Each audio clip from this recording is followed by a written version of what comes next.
네, 안녕하세요. 오늘 여러분과 함께 흥미로운 디지털 자산의 세계를 탐구해 볼 시간입니다.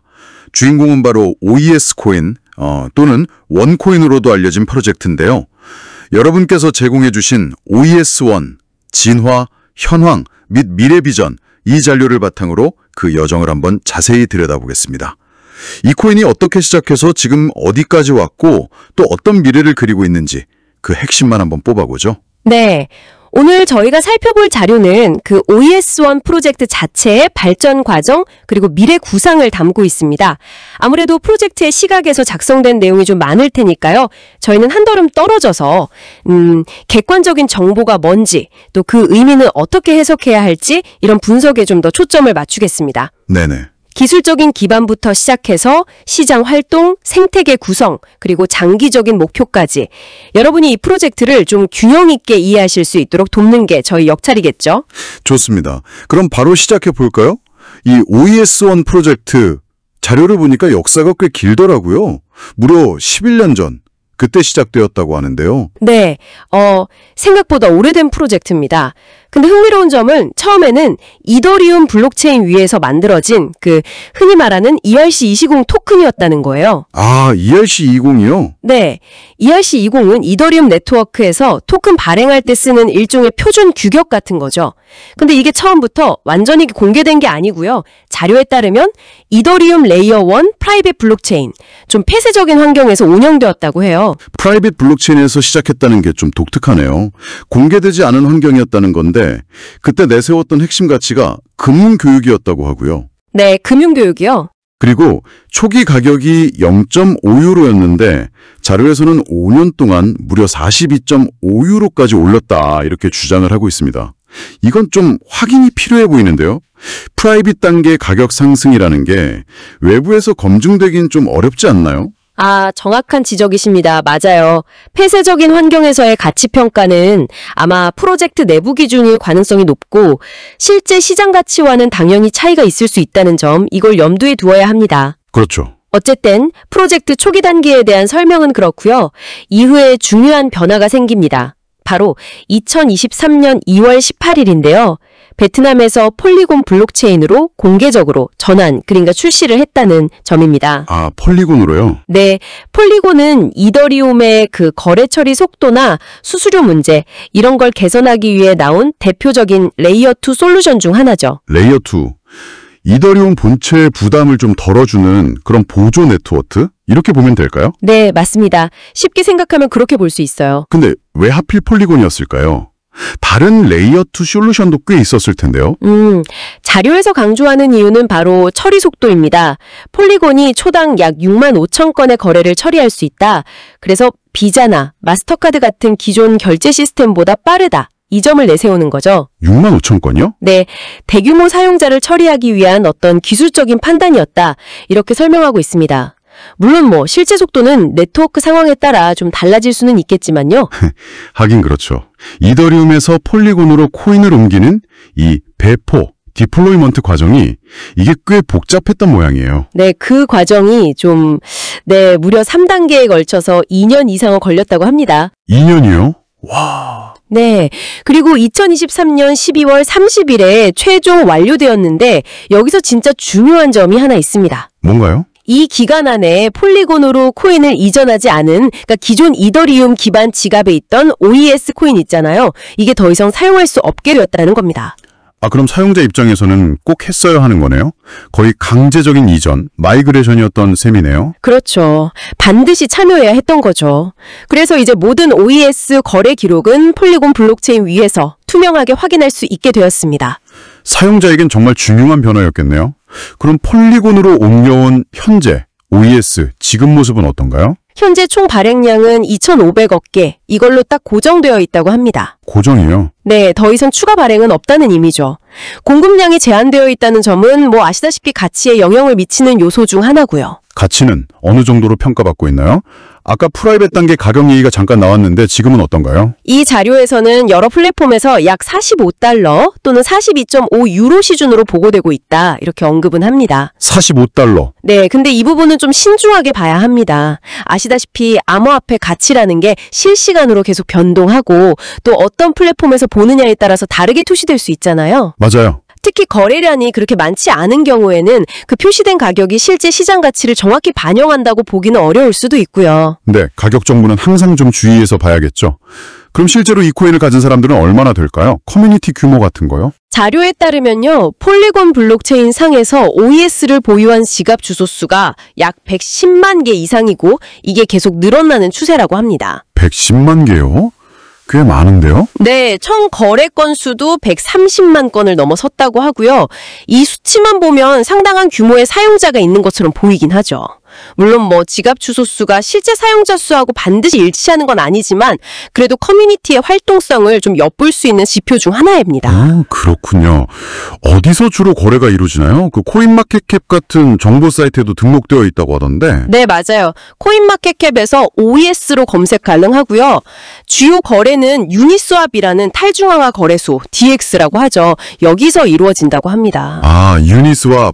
중개기관 없이 사용자끼리 직접 거래하는 방식이죠? 네, 맞습니다. 스마트 계약을 통해서요.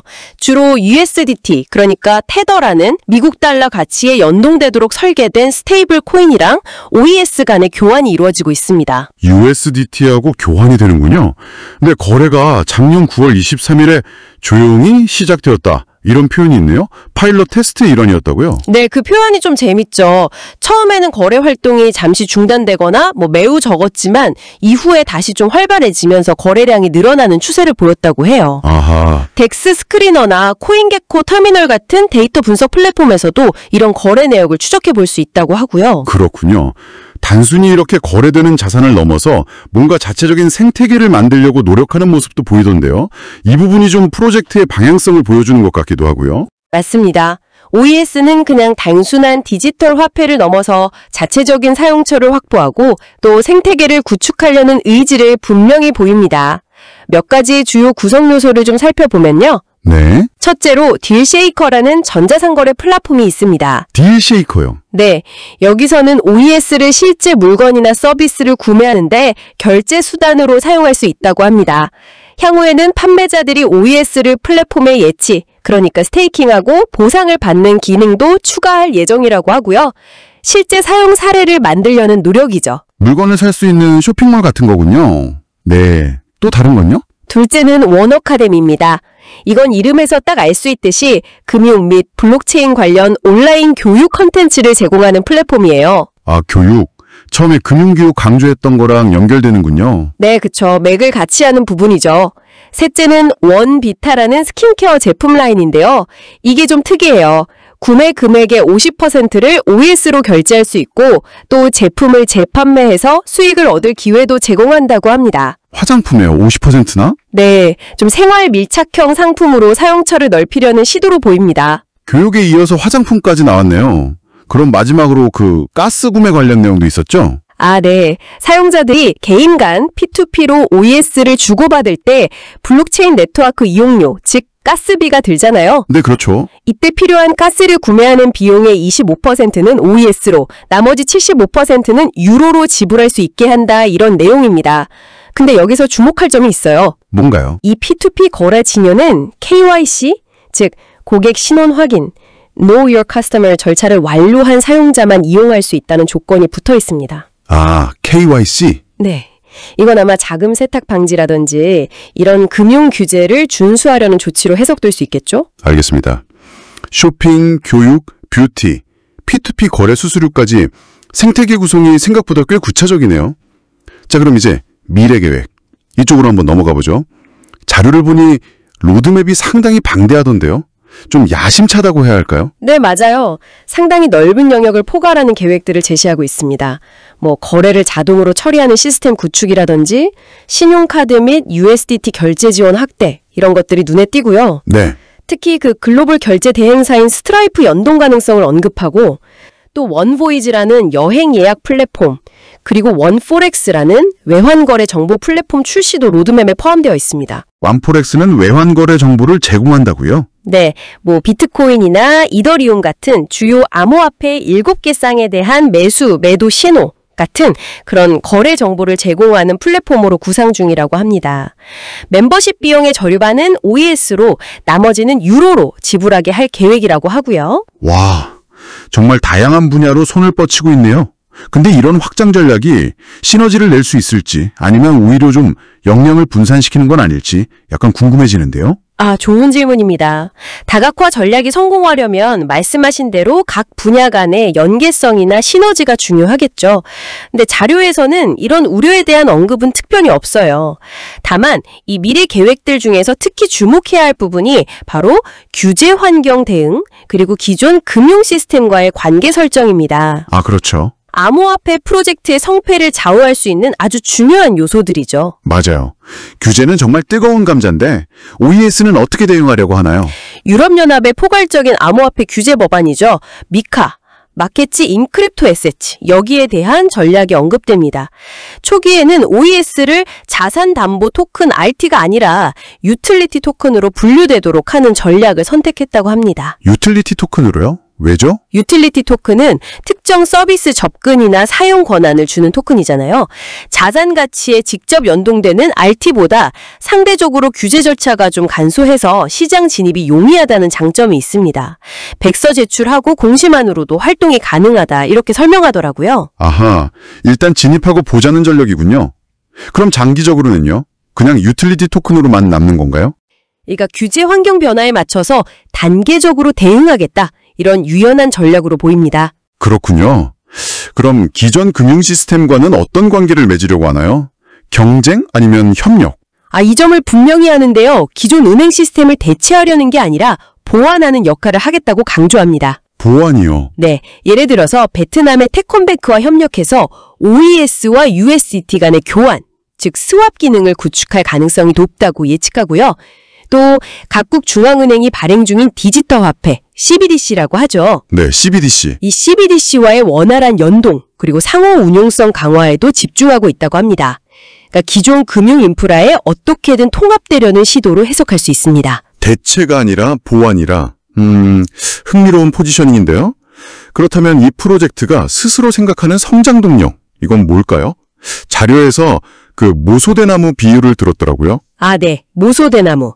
되게 땅속에선 5년 가까이 뿌리만 내리다가 일단 자라기 시작하면 하루에도 막 수십 센티미터씩 폭발적으로 성장하는 걸로 알려져 있잖아요. 네네. OES 역시 지난 11년간이 그 뿌리를 내리는 준비 기간이었고 이제 본격적인 성장을 할 때가 되었다. 이런 의미로 이 비유를 사용한 것 같습니다. 오랜 준비 기간을 거쳤다는 점을 강조하는 거죠. 인내의 시간을 거쳤으니 이제 빛을 볼 차례다? 이런 이야기군요. 다른 성장 요인은 없나요? 미국의 그 스테이블 코인 관련 법안 논의, 특히 자료에서 언급된 지니어스법, 지니어스 액트 통과가 달러 연동 결제 시스템의 제도적 기반을 마련해줘서 이게 OES의 글로벌 확장에 긍정적인 영향을 줄 수 있다. 이렇게 분석하고요. 또 유니스왑의 USDT나 USDC 같은 달러 연동 스테이블 코인이랑 OES 간의 유동성 풀, 그러니까 코인을 교환할 수 있는 작은 풀을 활성화할 계획이라고 합니다. 여기에 참여하는 판매자, 상인이죠. 이분들은 12개월 동안 자신의 OES를 풀에 묶어두어야 한다는 조건이 있대요. 12개월이나요? 네, 이건 아마 유동성을 좀 안정적으로 유지하려는 조치로 보입니다. 사용자들이 좀 더 쉽게 접근할 수 있도록 하는 그런 계획도 있겠죠? 네, 당연히 있습니다. 메타마스크, 세이프팔, 트러스트 월렛 등등 널리 쓰이는 개인 암호화폐 지갑과의 호환성을 확보할 예정이라고 하고요. 그 유명한 지갑들이네요. 네, 그리고 세계 출대 거래소 중 하나인 바이낸스의 웹3 월렛에서도 OES를 확인할 수 있게 될 가능성도 언급되었습니다. 사용 편의성이랑 접근성을 높이려는 노력이죠. 들어보면 정말 장밋빛 미래를 그리고 있는 것 같은데 당연히 위험 요인이나 주의할 점도 있겠죠? 자료에서도 그 부분을 짚어주고 있고요. 그렇습니다. 긍정적인 전망만 있는 건 아니죠. 자료 스스로도 몇 가지 주의점을 지적합니다. 첫째는 페이스북이나 중국의 바이두 같은 소셜미디어에 OES를 사칭하는 가짜 계정이라든지 잘못된 정보가 퍼질 수 있다는 점. 네, 그건 그렇죠. 따라서 정보는 반드시 공식 채널을 통해 확인해야 한다고 경고하고 있습니다. 이건 뭐 어느 프로젝트나 조심해야 할 부분이긴 한데 근데 두 번째 지적된 문제는 훨씬 심각해 보이던데요? 맞습니다. 바로 클론 코인, 즉 복제 코인의 존재입니다. 복제 코인요? 네, 폴리곤 블록체인상에 OES와 이름, 심볼 등이 똑같거나 아주 유사하게 만들어진 가짜 코인이 존재한다는 사실입니다. 이건 사용자들에게 정말 큰 혼란을 줄 수 있고요. 자칫 잘못하면 가짜 코인을 진짜 OES로 착각하고 거래해서 금전적 손실을 입을 수도 있습니다. 와, 그럼 실제 OES 가치에도 영향을 주겠네요? 그렇죠. 실제 OES의 평판과 가치에도 악영향을 미칠 수 있는 아주 심각한 문제입니다. 복제 코인이라 이건 정말 큰 문제인데요? 그럼 사용자들이 이걸 어떻게 구분해야죠? 그래서 자료에서도 계속 강조하는 게 OES를 거래하거나 전송할 때는 반드시 정확한 스마트 계약 주소, 컨트랙트 애드레스, 이걸 확인하라는 겁니다. 아, 컨트랙트 주소요? 네, 블록체인상에서 각 토큰은 고유한 주소를 가지는데 이 주소가 진짜 OES의 것인지 여러 번 확인하는 것이 필수적입니다. 이 문제는 프로젝트 신뢰도와 직결되는 만큼 앞으로 어떻게 해결해 나갈지가 정말 중요해 보입니다. 정말 중요한 지적이네요. 자, 그럼 이 모든 계획과 노력을 통해 OES가 궁극적으로 도달하고자 하는 목표, 이건 뭘까요? 단순한 투자 자산 이상을 꿈꾸는 것 같은 느낌인데요? 네, 맞습니다. 최종 목표는 가격 변동성에 따라서 막 사고 파는 그런 투기적 자산이 아니라 실생활에서 안정적으로 물건값을 치르는 데 사용되는 지불 수단이 되는 것이다. 이렇게 강조합니다. 지불 수단이요? 달리 법정화폐처럼 가치가 안정적인 스테이블 코인의 역할을 지향한다는 거죠. 안정적인 지불 수단. 거기서 더 나아가서 정말 거대한 비전을 제시하던데요. 그렇습니다. 전 세계적으로 통용되는 제6의 기축통화가 되고 궁극적으로는 달러를 넘어서는 제1의 기축통화가 될 잠재력을 목표로 삼고 있다. 이렇게 밝히고 있습니다. 제1의 규축 통화요? 와, 정말 어마어마하게 야심찬 비전이네요. 그렇죠. 현실적으로 가능한 목표일지는 차치하더라도요. 그 포부가 대단하긴 하네요. 또 다른 역할도 있나요? 네, 암호화폐 세계와 기존 법정화폐 세계를 잇는 다리 역할을 하겠다. 이런 목표도 제시하고요. 또 블록체인 기술의 투명성과 추적성, 이걸 활용해서 최근 중요성이 부각되는 ESG 있죠. 환경, 사회, 지배구조. 네, ESG. 이 ESG를 중시하는 금융의 발전에 기여할 잠재력도 가지고 있다. 이렇게 주장합니다. 네, ESG 금융기업까지.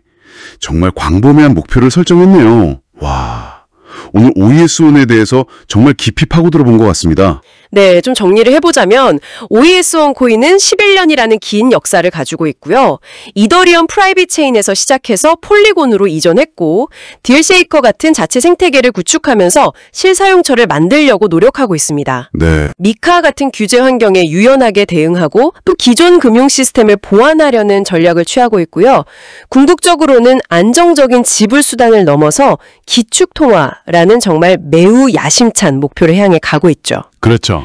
그리고 자료에 따르면 금융 서비스에서 소외된 전 세계 약 20억 명에게 서비스를 제공하고 또 ESG 금융에 기여하겠다. 이런 목표 역시 의미는 크다고 볼 수 있겠죠. 네, 의미는 있죠. 하지만 이런 목표들이 현실이 되려면 넘어야 할 기술적, 규제적 장벽이 많아 보입니다. 그리고 무엇보다 중요한 것은 시장 참여자들의 신뢰. 이걸 어떻게 얻고 유지할 것인가 하는 문제겠죠. 앞으로 OES1이 실제가 어떤 행보를 보일지 그 야심찬 계획들을 얼마나 현실로 만들어낼지 좀 주목해 볼 필요가 있겠습니다. 다음 시간에도 여러분의 지적 호기심을 채워드릴 수 있는 흥미로운 이야기로 다시 돌아오겠습니다.